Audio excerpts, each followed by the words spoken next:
Hello students, welcome back Gajwakar academy association. और हम start कर रहे हैं क्लास 11th अप्लाइड मैथ्स। चल रहा है हमारा chapter number 5 sides and relation. इससे पहले अपन ने दो एक्सरसाइज कंप्लीट करी है। 5.1 5.2 एक्सरसाइज कंप्लीट हो चुकी है हमारी, और 5.3 एक्सरसाइज के इंट्रोडक्शन पार्ट में। अब देखो, ये इंट्रोडक्शन पार्ट थोड़ा सा लेंथी होने वाला है और थोड़ा सा कंसेप्चुअल होने वाला है, बहुत अच्छे से। क्यों? क्योंकि यहाँ पे अपन एक नया कंसेप्ट डिस्कस करने वाले हैं, वेन डायग्राम से रिलेटेड। देखो, ये अगर आपने स्किप कर दिया ना, तो मान के चलो आपका मतलब जो सेट का जो एक्चुअल में बेसिक है ना, वो रह जाएगा। क्योंकि मोस्ट ऑफ द क्वेश्चन जो है वो यहीं से पुटअप होते हैं बस। बट हाँ, उसके लिए आपको 5.1 और 2 का कंसेप्ट तो आना ही चाहिए, क्योंकि जो टर्म्स यूज होने वाली वो वही यूज होने वाली। बस यहाँ पे हम सेट्स को लिखने का, रिप्रेजेंट करने का मेथड जो है वो थोड़ा सा न्यू वाला देखने वाला है, वेन डायग्राम के थ्रू। अब ये क्या है, एक इंट्रो पार्ट में एक तरीके से मैं आपको इंट्रो समझाता हूँ इस चीज का। यूनिवर्सल सेट को हम सबसे पहले तो इससे डिनोट करते हैं। यूनिवर्सल सेट है क्या? अभी जो पूरी कहानी अपन पढ़ रहे थे अभी तक नंबर्स की एग्जाम्पल के थ्रू, जैसे मान लो एक सेट है 2 3 4 दे दिया, उसमें बी एक सेट है, ये नंबर दे दिया, और एक नंबर और लिख रहा हूं मैं यहाँ पे यू, जहां मैं नंबर लिख रहा हूँ 1 2 3 4 से लेके 10 तक। अब मैं इस चीज को आपको यूनिवर्सल सेट को जो है ये वेन डायग्राम के थ्रू समझाऊंगा। वेन डायग्राम होता क्या है? आपने एक सेट बनाया, यहाँ आपने यू लिख दिया, या फिर आप ये वाला सिंबल भी लगा सकते हो। यू का मतलब क्या हो गया? ये जो सारे नंबर है वो सारे नंबर इस बॉक्स के अंदर दे रखे हैं, ये सारे नंबर इस बॉक्स में दे रखे हैं। मैंने एक सेट लिखा ए सेट, ठीक है। इसके नंबर्स क्या है मेरे पास? 2 है, 3 है और 4 है। 4 यहाँ कर दो, 3 यहाँ कर दो। एक मिनट, आराम से समझना इस चीज को, सबसे इंपॉर्टेंट यही है इस चैप्टर में। 2 3 4 लिख दिया। एक और सेट बना रहा हूं मैं, बी सेट। उसके नंबर क्या है? 4 है, 5 है, 6 है। अब आप यहाँ थोड़ा सा गौर करो, 4 नंबर जो है वो दोनों में आ रहा है, कॉमन आ रहा है वो नंबर, तो उस दोनों नंबर को मैंने ऐसे करके लिखा है। इसका मतलब ये जो पूरी वैल्यू है, अगर मुझे इसको वेन डायग्राम में रिप्रेजेंट करना है, तो मैं कैसे करूंगा उसको? वेन डायग्राम में रिप्रेजेंट ऐसे करूंगा सर, ए बी यू। ये वेन डायग्राम का रिप्रेजेंटेशन होता है।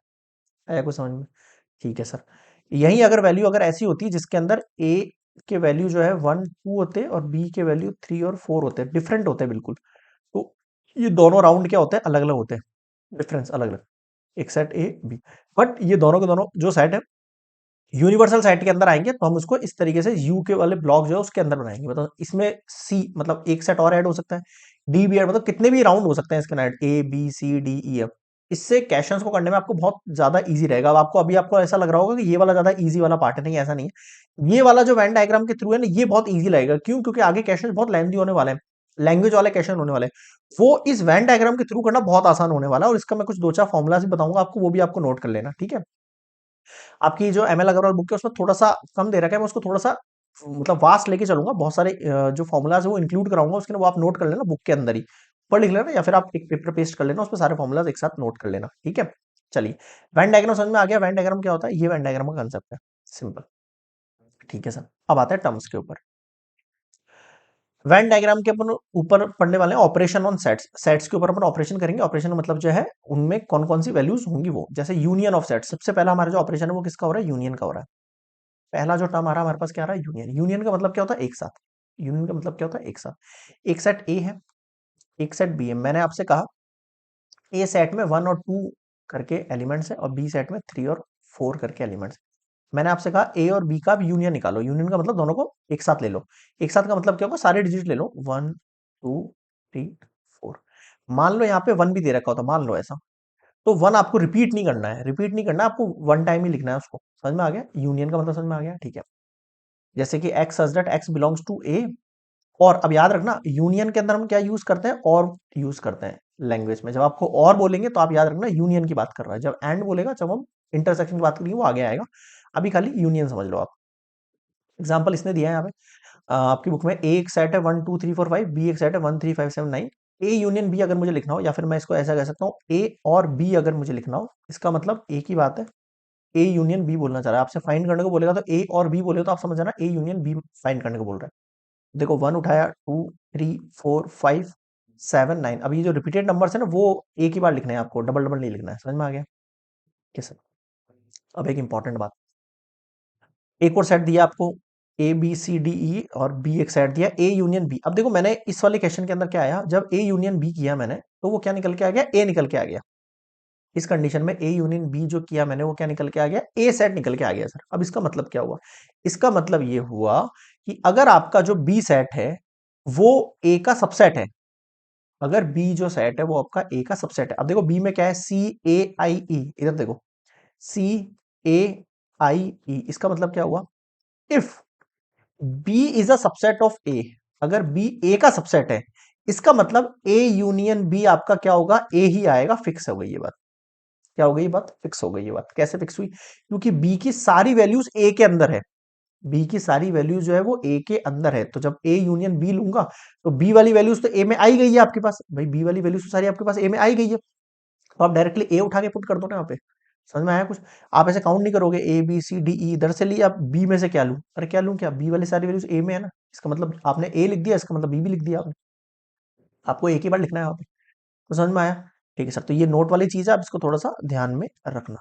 ठीक सर, नेक्स्ट देखो, अगला आ रहा है इंटरसेक्शन। अब इंटरसेक्शन क्या होता है, 1 2 3 एक सेट लिया मैंने, ये लिया, अब मैं आपसे बोल रहा हूं ए, अब याद रखना मैं यहाँ पे एंड यूज करूंगा इस बार, A and B, A and B का मतलब A intersection B, A intersection B का मतलब क्या हो गया, देखो 1 आ गया, 2 आ गया, वो सॉरी, केवल कॉमन वाला पार्ट उठाना है आपको यहाँ पे, केवल कॉमन वाला पार्ट उठाना है आपको यहाँ पे ए इंटरसेक्शन बी में, यानी ये और ये 3 3 कॉमन है ना, बस सर, तो ए इंटरसेक्शन बी में क्या आएगा, केवल 3 आएगा, कॉमन वाला पार्ट आएगा। ठीक है sir, x belongs to A, x belongs to B, दोनों में बिलोंग कर रहा है, बीच में क्या लग जाएगा, एंड लग जाएगा, इस इंटरसेक्शन वाले पार्ट को एंड कहेंगे। अब एक एग्जांपल देखो इसके भी, ए में दे रखे वैल्यू 1 2 3 4 5, बी में दे रखे 1 3 5 7 1, इंटरसेक्शन उठाना तो देखो कॉमन, देखो 1 1 3 3 5, बताओ समझ में आया क्या, हाँ सर।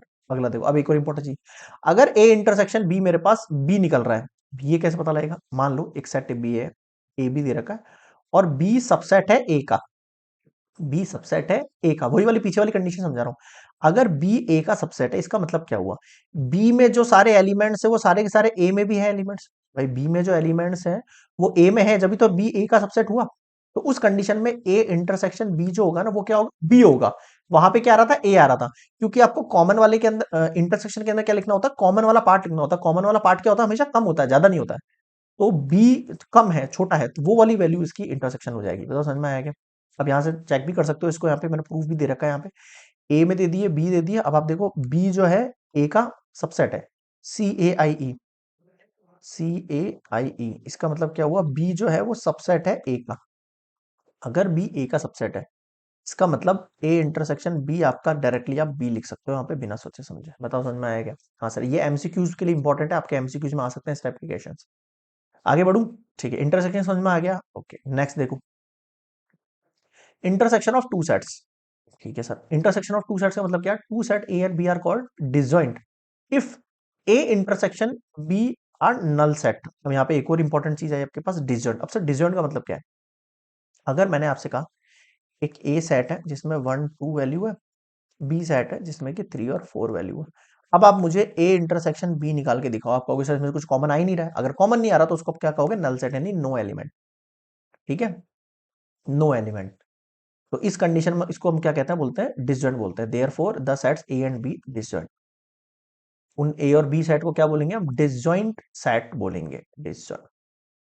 आया कुछ समझ में, कब बोलेंगे, जब ए और बी के इंटरसेक्शन में कुछ भी कॉमन ना आए, जीरो मतलब कोई वैल्यू भी उसमें नहीं, यानी कि नल सेट निकल के आ रहा है। आया कुछ समझ में, ठीक है सर, नेक्स्ट देखो, डिफरेंस ऑफ टू सेट्स, ये बिल्कुल आसान है, कुछ भी नहीं है, मैं आपको एग्जांपल समझाता हूँ। एक ए सेट है जिसमें 1 2 3 है, बी सेट है जिसमें 2 3 4 है, डिफरेंस का मतलब क्या है, ए में से बी को माइनस करना है, ए वाली वैल्यू सारी रहने दो, उसमें से बी वाली वैल्यूज माइनस कर दो, जैसे बी वाली वैल्यू इसमें है तो ये माइनस हो गया, 3 भी है ये भी माइनस हो गया, तो बच कितना गया, जो ए में बचा है ना केवल वो लिखना होता है, तो ए में क्या बचा है आपके पास, 1 बचा है, बी में क्या एक्स्ट्रा बच रहा है उससे कोई मतलब नहीं, ए में क्या बच रहा है वो बताना है आपको। ठीक है, लैंग्वेज के हिसाब से देखें तो इसका मतलब ये होता है एक्स बिलोंग्स टू ए कर रहा है, x not belongs to B कर रहा है, ये ऐसे समझ में नहीं आएगा, आप एग्जांपल समझ लो उसको।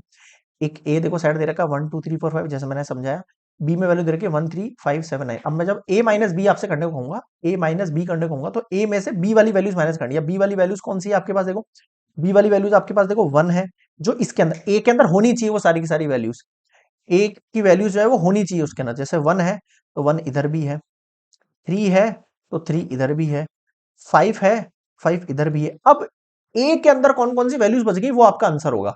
ए माइनस बी में कौन सी एक्स्ट्रा उससे फर्क नहीं पड़ रहा है, बी में से वही वैल्यूज माइनस करनी है आपको जो ए के पास है।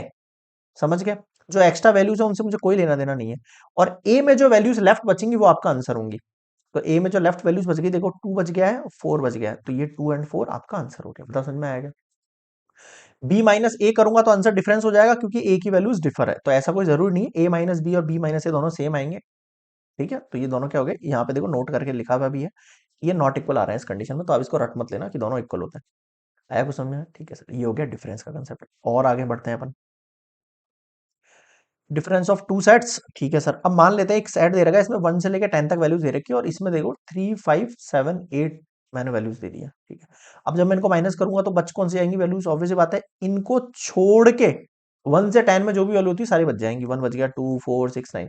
लेकिन जब मैं बी माइनस ए कर रहा हूं तो यहाँ पे मेरे पास कोई वैल्यू नहीं बच रही। क्यों? क्योंकि बी माइनस ए, बी में से ए की वैल्यू माइनस करनी है, बी में से ए की वैल्यू माइनस करनी है, तो इसके अंदर से केवल वही वैल्यू माइनस होंगी जो यहां पर गिवन है। तो 3 5 7 8 माइनस हो गया इसमें से, इसके पास 3 है 5 है 7 है 8 है, ये सारी वैल्यूज इनसे माइनस हो गई, हो गई। बी के पास जो लेफ्ट वैल्यूज है ना वो आपका आंसर हो गया। बी में तो कुछ लेफ्ट है ही नहीं, ए के पास तो है, ए से मतलब नहीं है, बी के पास कौन सी लेफ्ट वैल्यूज है वो बताओ आप तो। सर बी के पास कुछ भी लेफ्ट वैल्यूज नहीं है, तो बी के पास कोई वैल्यूज नहीं है, तो आंसर कितना आएगा? नल सेट आएगा आंसर। आंसर कितना आएगा? Null set. तो नल सेट भी आ सकता है आंसर। बताओ समझ में आएगा? क्लियर है? यहाँ पे तो रटने वाली कोई वाली चीज नहीं है, बिल्कुल इजी है, बस आपको कंसेप्ट ध्यान में रखना है, आ जाएगा फिर समझ में। ठीक है, आगे बढ़े, चलिए आगे देखते हैं अपन next, symmetric difference of two sets. ये भी सेम ही है, कुछ डिफरेंट वाली चीज। The symmetric difference of two sets A and B denoted by, ये इसका सिंबल है, जैसे अपन अभी यूनियन का इंटरसेक्शन का सिंबल देखे थे, ऐसे ही इंटर इसका सिंबल है इस तरीके से, इज डिफाइंड एज। अब इसका मतलब क्या होता है? इसका मतलब ये होता है सर, सिमेट्रिक जब भी आपसे बोल दिया है तो आपको ये ध्यान रखना है, आपको पहले ए माइनस बी निकालना है, बी माइनस ए निकालना है, उन दोनों का यूनियन लिखना है, दैट इज योर आंसर। बताओ समझ में आएगा? ठीक है सर, अब जैसे अपन पहले कर रहे थे ना, जैसे ए माइनस बी किया आपने, ये आंसर आया, बी माइनस ए किया, ये किया, अब इन दोनों का यूनियन करो। अब इन दोनों का यूनियन कैसे होगा? ऑब्वियस सी बात है, 1 2 4 6 9 10, नल सेट काउंट नहीं होगा, तो ये आपका आंसर हो जाएगा इस वाली कंडीशन में, ए सिमेट्रिक बी का। आया कुछ समझ में? ठीक है सर, आगे बढ़ू, नेक्स्ट देखो, रिमार्क इसके ऊपर क्या है, sets A minus B, A intersection B, B minus A are mutually disjoint, मतलब तीनों अलग अलग है। कहने का मतलब ये है, अगर हम ए माइनस बी करते हैं और बी माइनस ए करते हैं तो दोनों में कुछ भी कॉमन है। म्यूचुअली डिसजॉइंट का मतलब क्या है? No common. The intersection of two of these sets is the empty set. इस कंडीशन के अंदर हम कह सकते हैं यहाँ पर कि अगर उनका इंटरसेक्शन निकालेंगे हम तो वो क्या निकल के आएगा? एम्प्टी सेट निकल के आएगा, खाली निकल के आएगा, क्योंकि अगर दोनों की वैल्यूज बिल्कुल डिफरेंस है तो बिल्कुल डिफरेंट है। आ गया समझ में? ठीक है, कहने का मतलब सिमेट्री के अंदर आपको ये वाली चीज ध्यान रखनी है, आपसे डायरेक्टली सिमेट्री मांग ले तो आपको ए माइनस बी और बी माइनस ए करके दोनों का यूनियन निकाल देना, बस इतना ही करना है सिमेट्रिक में। आया कुछ समझ में? ठीक है सर, नेक्स्ट देखो, अब आता है कॉम्प्लीमेंट ऑफ सेट पर। एक सेकेंड, कॉम्प्लीमेंट सेट क्या होता है? देखो, जैसे मान लो एक यूनियन, एक सेट है आपके पास, यूनिवर्सल सेट, जिसमें वैल्यू मैं बोल रहा हूँ 1 2 3 4 5। एक ए सेट है जिसमें वैल्यूज है 2 एंड 3। अब मैं आपसे बोल रहा हूँ कॉम्प्लीमेंट ऑफ ए निकालो। क्या निकालो? कॉम्प्लीमेंट ऑफ ए निकालो। पहली बात तो डिनोट कैसे करते हैं उसको, ए के ऊपर इस तरीके से डैश लगाना है आपको, ए के ऊपर इस तरीके से डैश लगाना, और वो क्या होगा? जो ए में नहीं है, जो ए में नहीं है उसके अलावा सारी वैल्यूज लिख दो। बट इंपॉर्टेंट चीज, यूनियन के अंदर से होनी चाहिए वो, ऐसे नहीं। अब आप कहोगे सर 2 और 3 के अलावा कौन सी वैल्यूज होती हैं? ऐसे तो बहुत सारी वैल्यूज है, लेकिन यूनिवर्सल सेट के अंदर से होनी चाहिए वो। जैसे यूनिवर्सल सेट में से मैं 2 और 3 को हटा देता हूं क्योंकि वो ए में आ रही, इसके अलावा क्या क्या बच गया? देखो 1 बच गया, 4 बच गया, 5 बच गया, बस सिंपल, दैट इज कॉम्प्लीमेंट। देखो लैंग्वेज लिखने के लिए ये सारी चीजें मैं आपको समझा रहा हूं ताकि आप बुक से जो है कंफ्यूज ना हो कि बुक में सर बहुत सारा वास दे रखा है, बट एक्चुअल में उनका जो मतलब है वो शॉर्ट एंड स्वीट है, तो वो मैं आपको साथ में लेके चला रहा हूं ताकि आपको ये ध्यान रहे, हाँ सर इसका कॉम्प्लीमेंट का मतलब ये है, कॉम्प्लीमेंट का मतलब ये है। ठीक है, लेट करके ये एक एग्जांपल दे रहा है इसका, universal set any set then the complement of A. Complement A को डिनोट कैसे करते हैं ये भी ध्यान रख लेना। एक ए के ऊपर इस तरीके से बार लगा सकते हो, या सी लगा सकते हो, या ए के ऊपर आप इस तरीके से ये बार लगा सकते हो। ये कॉम्प्लीमेंट के शो हो गए। इसी तरीके से आपको एग्जाम में पूछ सकता है। इसका मतलब क्या हो गया, यू में से अगर मैं ए को माइनस करूंगा तो मेरे पास क्या निकल के आ जाएगा, कॉम्प्लीमेंट ऑफ ए निकल के आ जाएगा। बताओ समझ में आया क्या? क्लियर है यहाँ तक? एक एग्जाम्पल भी दिया है यहाँ पे, देख लो आप। यूनिवर्सल सेट का और ए का, ए को इसमें से माइनस कर दो, जो बच जाएंगी वैल्यूज वो कॉम्प्लीमेंट ऑफ ए हो जाएंगी। In general if A is any subset of set B then the complement of A in B is the set consisting of all the elements of B which do not belong to A. कुछ भी नहीं, इसका मतलब मैं समझाता हूँ क्या कह रहा है। अगर एक ए सेट है, if A is any subset of B, अगर मान लेते हैं ए जो है वो सबसेट है बी का, ए जो है सबसेट है बी का, इसका मतलब ए की सारी वैल्यूज बी में पहले से प्रेजेंट है, ए की सारी वैल्यूज बी में पहले से प्रेजेंट है, देन द कॉम्प्लीमेंट ऑफ ए। इस कंडीशन में मैं आपसे कह रहा हूं कि ए का जो कॉम्प्लीमेंट होगा वो क्या होगा, B is the set of consisting all element of B में जो एक्स्ट्रा वैल्यूज बची रहेंगी, है ना, वो सारी की सारी वैल्यूज जो होंगी वो ए का कॉम्प्लीमेंट होंगी।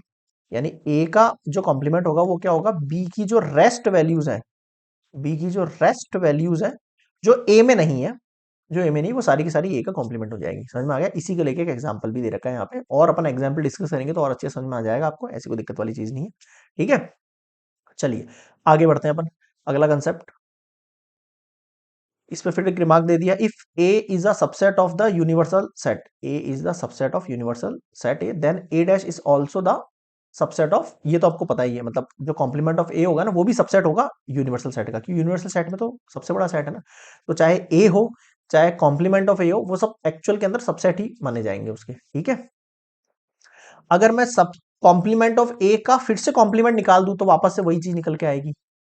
कुछ समझ में आया? एग्जाम्पल दे रखा है यहाँ पे, आप चेक कर सकते हो, 1 से लेकर 10 तक ए है, ए का मैंने कॉम्प्लीमेंट निकाला, उसका मैं वापस से कॉम्प्लीमेंट निकालूंगा, इसका मतलब ये सारी वैल्यू फिर से छोड़नी है मुझे, ये सारी वैल्यू फिर से छोड़ूंगा, मतलब कि वो सारी वैल्यूज आ जाएंगी 1 2 3 5 7 9। आया कुछ समझ में? ठीक है सर, आगे देखो, some basic results about cardinal number. अब आते हैं अपन मेन मुद्दे पर। देखो, आपके पास ए यूनियन बी अगर दे रखा है, उसका कार्डिनल नंबर अगर मुझे फाइंड करना है ए यूनियन बी का, तो उसका फॉर्मूला है, आप इसको डायरेक्टली फाइंड कर सकते हो, डायरेक्टली आप इसको याद भी रख सकते हो, क्योंकि आपके डायरेक्ट क्वेश्चंस मिलेंगे आपको, कि आपको मान लो ए यूनियन बी दे रखा है, ए दे रखा है, बी दे रखा है, आपसे ये फाइंड करने को बोल रहा है, तो ये सारी वैल्यूज पुट करना और ये वाली वैल्यू फाइंड कर लेना। कुछ समझ में आया? हाँ सर, अगर मैं इसको वेन डायग्राम के थ्रू समझाऊं आपको, तो ऐसे समझाऊंगा, ए बी, देखो मान क्या रहा हूं मैं आपसे, ये यूनिवर्सल सेट है, ये सेट ए है, ये सेट बी है, ए यूनियन बी का मतलब क्या हो गया, ये सारी चीजें। अब ध्यान से समझना, इसको वेन डायग्राम के थ्रू आपको चीजें और इलेबोरेट होंगी। अब एक्चुअल में जब ए यूनियन बी हम लिखेंगे, कैसे लिखेंगे, तो हम कैसे लिखेंगे सर, हम सबसे पहले तो नंबर ऑफ एलिमेंट्स इन ए लिखेंगे, ठीक है, फिर हम नंबर ऑफ एलिमेंट्स बी लिखेंगे, ठीक है। अब आप गौर करोगे, जो नंबर ऑफ एलिमेंट्स ए आया है और नंबर ऑफ एलिमेंट्स बी आया है, उसमें ये बीच वाला पोर्शन रिपीट हो रहा है, बीच वाला पोर्शन क्या हो रहा है, रिपीट हो रहा है, बार बार आ रहा है ये वैल्यू, क्या हो रही है, ये वैल्यू बार बार, ये वैल्यू आ रही है, रिपीट हो रही है, इसका मतलब। और मैंने आपसे क्या कहा है, जब भी वैल्यू रिपीट होने लग जाए आपके पास, जब भी वैल्यू रिपीट होने लग जाए आपको, यानी ये वाली बीच वाली वैल्यू दो बार काउंट हो रही है, एक बार तो ए के साथ काउंट हो रही है, एक बार बी के साथ, तो ए के साथ अगर काउंट हो गई है तो बी के साथ जब मैं कर रहा हूं तो इसमें से इस वाली वैल्यू को माइनस कर दो, यानी माइनस कर दो आप ए इंटरसेक्शन बी को। बताओ समझ में आया क्या? अब देखो वेन डायग्राम के थ्रू समझ में आ रही है आपको चीजें, कि ए यूनियन बी का मतलब क्या होता है, एक्चुअल में ए यूनियन बी का मतलब होता है ये ये और ये बीच वाला केवल एक बार, बीच वाला केवल एक बार आपको काउंट करना है इसके अंदर। तो एक बार काउंट करने का तरीका यही है, एक बार तो ए के साथ आ गया, और जब दूसरी बार मैं इसको बी में लिख रहा हूं तो आप इस वाली कंडीशन को क्या कर दो, माइनस कर दो। बताओ समझ में आया क्या? ठीक है सर, तो ये फॉर्मूला हो गया, याद रह जाएगा अच्छे से, बिल्कुल सर। अब यही आपसे अगर मान लो यहाँ पे एन आएगा, ठीक है, आगे देखो, नेक्स्ट कंडीशन क्या है, अगर आपसे ये वाली वैल्यू फाइंड करने को कहा जाए तो कुछ भी नहीं करना, आपको इसको इधर भेज देना, पॉजिटिव में हो जाएगी, और इसको इधर भेज देना, ये नेगेटिव में हो जाएगी, बस इतना ही करना, ठीक है। नेक्स्ट देखो, ओके, अब मैं आपसे बोल रहा हूँ ए माइनस बी निकालना है आपको, क्या निकालना है, ए माइनस बी। देखो वैन डायग्राम के थ्रू भी समझाऊंगा आपको और ऐसे समझाऊंगा। ए माइनस बी का मतलब क्या होता है, पहले डायग्राम देखो, ये यूनिवर्सल सेट, ये ए एंड ये बी। अब देखो आप, ए माइनस बी का मतलब क्या हुआ, इस ए में से बी वाली चीज माइनस करनी है, इसका मतलब बची कौन सी चीज? सर एक्चुअल में केवल आपको ये वाली चीज फाइंड करनी है, केवल ये वाली चीज। इस ए में से पूरे बी वाले को माइनस करना है, इसका मतलब केवल ये वाली चीज माइनस करनी है। ये है आपका ए माइनस। अब इसको लिखने का तरीका, अब इसका फॉर्मूला कैसे बनाएंगे? सर सबसे पहले तो एक काम करते हैं, ए यूनियन बी लिख देते हैं दोनों टोटल मिला के। ठीक है, इन दोनों में से अगर मैं बी वाले को माइनस कर दूंगा तो मेरे पास ए माइनस बी बन जाएगा। एक तो ये तरीका है। ठीक है, दूसरा तरीका और है। क्या है दूसरा तरीका? इस पूरे एनए में से, इस पूरे एनए में से अगर मैं इस बीच वाले कॉमन वाले पार्ट को माइनस कर दूं, कॉमन वाले पार्ट को माइनस कर दूं, तो भी मेरे पास क्या बन जाएगा? ए माइनस बी बच जाएगा। बताओ समझ में आया क्या? क्लियर है यहां तक कैसे फाइंड किया ये? वेन डायग्राम के थ्रू आसान समझ में आ रहा है ना? तो इसीलिए वेन डायग्राम है, ताकि आपको ऑपरेशंस और क्लियरली समझ में। आप इनको रटने बैठोगे तो रटने में काम नहीं चलेगा भाई। आपको डायरेक्टली याद रखना है, तो आप अगर आपको कोई फॉर्मूला याद नहीं रखना, कोई दिक्कत नहीं है, वेन डायग्राम बनाओ, उसके थ्रू देखो ए माइनस बी कैसे निकल सकता है, बस आ जाएगा आपको। नेक्स्ट बढ़ते हैं अपन आगे, थर्ड वाले पर। अब है बी माइनस ए, सेम कंसेप्ट है वही वाला। ये ए है, ये बी है। बी में से अगर मुझे ए को माइनस करना है, ब्लैक ले लेता हूं मैं यहां पे। बी में से अगर मुझे ए को माइनस करना है तो बचा क्या? केवल ये वाला पार्ट बचा मेरे पास। इस पार्ट का मतलब है आपके पास बी माइनस ए। ठीक है, अब इसको निकालने का तरीका क्या है? या तो आप पूरे बी में से इंटरसेक्शन वाला पार्ट माइनस कर दो। ठीक है सर, या फिर आप एक काम करो, एन ए यूनियन बी जो पूरा है उसमें से पूरा ए माइनस कर दो, तब भी आपके पास एन बी माइनस ए बच जाएगा। बताओ समझ में आया क्या? वेन डायग्राम के थ्रू समझ में आ रहा है चीजों को? तो वेन डायग्राम से क्या होता है, आप इमेजिन कर सकते हो एक्चुअल में क्वेश्चन में। समझ गए? बाकी फॉर्मूला रटने बैठोगे तो बस बहुत सारे निकल के आ जाएंगे। अभी तो चैप्टर स्टार्ट ही हुआ है अभी मैथ्स का ना, है कि नहीं? आ गया समझ में? आगे बढ़ो। अगला ए यूनियन बी निकालना है, तो अभी मैंने बताया। अब ए यूनियन बी निकालने का एक तरीका तो अभी पीछे समझाया था मैंने आपको, एक तरीका तो मैंने आपको अभी पीछे समझाया था। क्या था तरीका? ए यूनियन बी का मतलब है ए लो बी लो, दोनों को ऐड करो, उसमें से माइनस कर दो इंटरसेक्शन। और दूसरा वाला पार्ट क्या है? दूसरा वाला पार्ट है ये वाला जो पार्टीशन है, इसको क्या बोलते हैं हम? ए माइनस बी।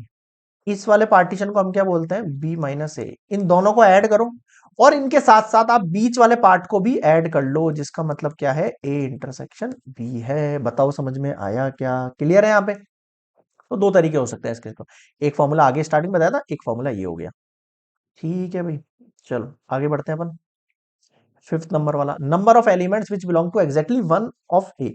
मतलब मैं आपसे क्या कह रहा हूं, केवल एक से अगर बिलोंग करने की बात की जाए आपसे, अगर केवल एक सेट से बिलोंग करने तो केवल एक सेट, इसका मतलब है ए माइनस बी। केवल इस एक सेट का मतलब है बी माइनस ए। बताओ समझ में आया क्या? क्लियर है यहां तक? इन दोनों को अगर मैं ऐड करूंगा तो ये केवल एग्जैक्टली एक से बिलोंग करना है। ये वाला भी एग्जैक्टली एक एक सेट से बिलोंग कर रहा है, और ये वाला भी एग्जैक्टली एक सेट बी से बिलोंग कर रहा है। बताओ समझ में आया क्या? ठीक है सर, आ गया। आगे बढ़ते हैं और अपन, एक सेकंड, ये तो हो गया ना यार। ठीक है, हाँ, यहां देखो, इसको लिखने का एक तरीका और है अपने पास। क्या है तरीका? अभी मैंने आपको जैसा समझाया। अगर मुझे ये वाला सेट लिखना है तो इस वाले सेट को मैं कैसे लिखूंगा? या तो मैं इस पूरे ए में से intersection of A intersection B minus कर दूं, और इस पूरे में से मतलब पूरा जो बी है उसमें से भी मैं ए इंटरसेक्शन बी माइनस कर सकता हूं। उस कंडीशन में मैं number of elements which belong to exactly one of A and B की बात कर रहा हूं। ठीक है सर, और देखो आगे, मैं इन दोनों को ऐड करूं, अभी जो मैंने बताया आपको, इसको और इसको, सेट ए और सेट बी दोनों को ऐड करूं, उसमें से इंटरसेक्शन वाला पार्ट दो बार माइनस कर दूं, क्योंकि ये ले रहा हूं तब भी आ रहा है, ये ले रहा हूं तब भी आ रहा है, तो दोनों को टू टाइम माइनस करना है, तो minus two of A intersection B हो जाएगा। बताओ समझ में आया क्या? क्लियर है यहाँ पे? ठीक है सर, ये वाली बात भी समझ में आ गई। और बढ़ते हैं अपन आगे। हाँ भाई, अगला पॉइंट क्या कह रहा है आपको? अगर मैं एलिमेंट कॉम्प्लीमेंट की बात कर रहा हूं तो कुछ नहीं करना आपको, नंबर ऑफ यूनिवर्सल सेट के जो नंबर ऑफ एलिमेंट्स है, उनमें से number of elements in set ए को माइनस कर दो, कॉम्प्लीमेंट ऑफ ए निकल जाएगा, सिंपल। अगर आपके पास ए बी सी तीन फाइनाइट सेट दे रखे हैं आपको, उस कंडीशन में तीनों का यूनियन कैसे बनेगा, तो मैं आपको वेन डायग्राम समझाऊंगा। ये वाली चीज बहुत ही अच्छे समझ में आएगी। देखो ए बी, देखो ए सेट, बी सेट और सी सेट, ये यूनिवर्सल। अब ध्यान देना, अब मुझे कौन कौन सी वैल्यू चाहिए। देखो सबसे पहले मैं सेट ए को ऐड कर लेता हूँ, ये हो गया सेट ए। फिर मैं बी को ऐड करूंगा, फिर मैं सी को ऐड करूंगा। अब तीनों को ऐड कर लिया। देखो इसमें कॉमन चीजें कहाँ कहाँ आ रही है। जब मैंने सेट ए ले लिया है और उसके साथ बी भी ले लिया है, इसका मतलब ये बी वाला पार्ट जो है वो फालतू ऐड हो गया है एक बार, अभी फिलहाल के लिए। तो मैं इसको क्या कर देता हूँ, माइनस कर देता हूँ ए इंटरसेक्शन बी। ठीक है सर, अब मैंने एक ही बार लिया है इसको, एक ही बार लिया है, ठीक है। अब जब मैंने बी वाला पार्ट ले लिया, उसके बाद मैंने सी वाला पार्ट भी ले लिया। तो सी वाले पार्ट का मतलब है ये वाला जो पार्ट है आपका, ये वाला वाला जो पार्ट है ना, ये भी डबल बार ऐड हो गया, क्योंकि बी में एक बार हो चुका है, जो फिर सी लिया तो सी में फिर ऐड हो गया। तो फिर से मैं इसको माइनस करूंगा, बी इंटरसेक्शन सी। फिर मैं जो सी वाला पार्ट है, जब मैंने ए वाला पार्ट ले लिया यहां तक, तो फिर सी वाला पार्ट में ये वाली चीज लेने की क्या जरूरत है। तो फिर मैं इस वाले पार्ट को भी वापस से माइनस करूंगा, ए इंटरसेक्शन सी वाले पार्ट को, ठीक है। और सबसे लास्ट के अंदर जो है, ये देखो ये बीच वाला पार्ट जो आपको दिख रहा है, यहां देखो ये बीच वाला पार्ट, ये बीच वाला पार्ट।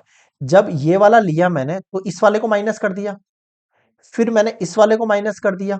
तो जब सारे पार्ट माइनस हो गए तो ये वाला पार्ट तो माइनस हो गया ना, तो मुझे वापस ऐड करना पड़ेगा। क्योंकि जब मैंने ये वाला पार्ट लिया, उसमें से जब मैंने इस वाले पार्ट को ऊपर से माइनस कर दिया एक बार, फिर मैंने इस वाले पार्ट को माइनस कर दिया, फिर लास्ट में मैंने फिर इस वाले पार्ट को माइनस कर दिया, तो ये वाला पार्ट गायब हो गया।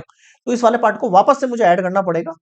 ए इंटरसेक्शन बी इंटरसेक्शन सी का मतलब है ये वाला जो पार्ट है ना, सबसे बीच में सबसे सेंटर वाले में ना, इसका मतलब है A intersection B intersection C, तीनों का कॉमन पार्ट, इसको वापस से आपको ऐड करना है। उस कंडीशन में इस पूरे फॉर्मूले को मिला के हम क्या कहते हैं, A union B union C. अब बताओ क्या समझ में नहीं आया, क्लियर है यहां तक। तो ये सारे फॉर्मूलाज आपको याद रखने हैं, बट वेन डायग्राम के थ्रू सीखोगे तो आपको आसानी रहेगी फॉर्मूलाज याद रखने में, बस ये है और कुछ नहीं है। आगे बढ़ते हैं। हम्म, एक मिनट, एग्जाम्पल आ गया, एक मिनट को यार। क्लियर है, इतना ही है आपके पास फॉर्मूलाज। इसके बाद सीधे अपन एग्जांपल्स पे डिस्कस करेंगे। तो ये हो गया कंप्लीट आपका वेन डायग्राम। देखो वेन डायग्राम से केवल आपके क्वेश्चंस जो है ना, उनको समझने का जो तरीका है ना, वो बहुत आसान हो जाएगा। तो उसको स्किप मत करना। बहुत सारे स्टूडेंट होते हैं वेन डायग्राम को नहीं सीखते, केवल फॉर्मूलाज रटने की कोशिश करते हैं, बट ऐसा मत करना आप।